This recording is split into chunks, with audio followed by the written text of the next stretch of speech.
Today, I will be highlighting LEGO's successful use of market research when entering the female toy industry. LEGO, although the seemingly large corporation it is today, is actually a family-run company through and through. Created by Denmark entrepreneur Kirk Christensen in 1932, it has stayed in the same family for almost 90 years.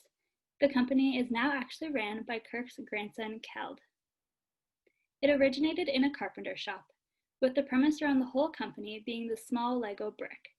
This is still the main ingredient in the globally successful company today, although now there are many different types of Lego looks.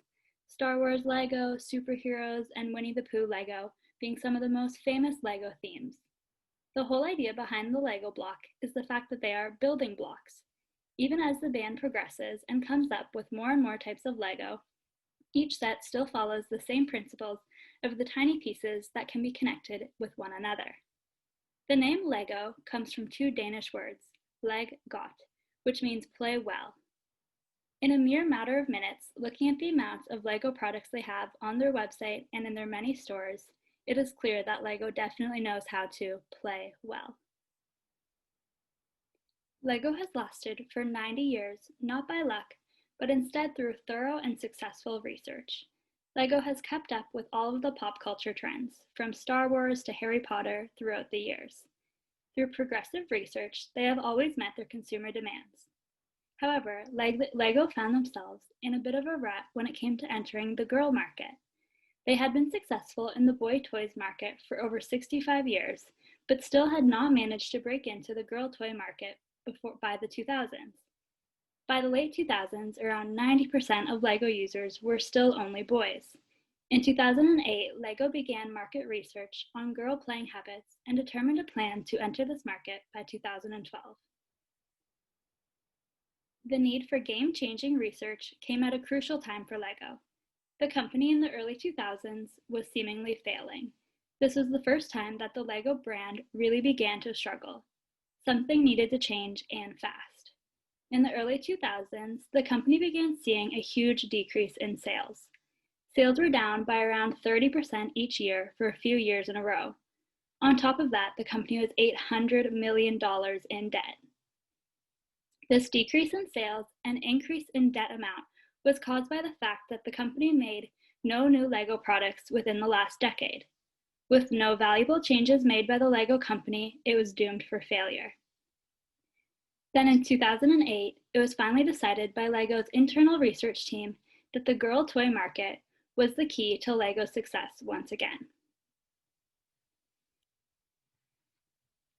The research years between 2008 and 2012 are the years I will be focusing on in this case study. At the beginning of 2008, research findings concluded that just over 90% of LEGO users were boys.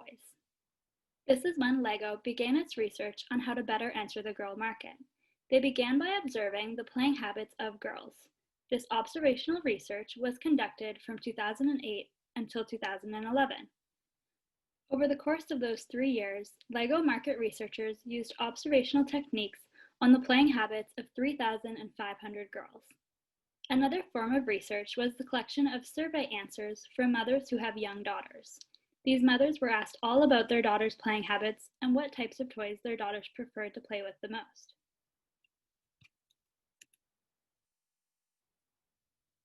Over the course of these 4 research years, LEGO market researchers came to a few main conclusions. First of all, girls cared a lot more about the aesthetic and visual appearance of their toys more than boys do. Not only the LEGO blocks themselves, but also the packaging that these LEGO blocks are bought and stored in needed to be more colorful, vibrant, and bright in order to attract a female audience. Second of all, new LEGO pieces must be created to fit what girls like to play with. Introducing LEGO sets that came with girl accessories such as hairbrushes and makeup vanities, and sets that included pink decor and girl clothing such as dresses. LEGO needed to get creative and move away from the traditionally boy-focused sets. As well, it was found that girls not only liked to build, but wanted to be able to play with the thing that they had built. That is when LEGO began to look at creating girly LEGO houses that, once built, served as a dollhouse for the LEGO characters to be played with in. Finally, LEGO needed to not only keep up with the boy pop culture trends, but the girl pop culture trends as well. This included Disney Princess LEGO and then more recently the Frozen LEGO sets. If the initial release was successful, LEGO knew that they had to continue to create these girl lines that fit into the girl pop culture trends at the time. Now, of course, LEGO did not want to just begin entering the girl market with millions of dollars invested in hundreds of girl LEGO lines. They had to be selective and just create one new line of LEGO to see if it would be successful in the girl toy market. That is when LEGO Friends was created. LEGO Friends was a brand new line of LEGO catered to what girls wanted. With new girly accessories like hair salons, cafes, and LEGO mansions, and the introduction of LEGO girl characters, all with very pretty girly names, it was clear that LEGO Friends was directed towards the girl market. LEGO Friends was released in January of 2012 to attract the girl market. With 14 colorful, cute, and girly sets of friends, it became an immediate success. Even before its initial launch, people were already talking about how much of a success they believed it could be. Even before its launch, people were very excited about this new product, calling it the successful LEGO launch that the company needed. Right after the 2012 launch, LEGO saw a sharp increase in sales in the girl toy market. This increase proved that the girl line was successful from the get-go. As the line continued to be successful, LEGO announced a 35% profit increase in just the first 6 months of 2012.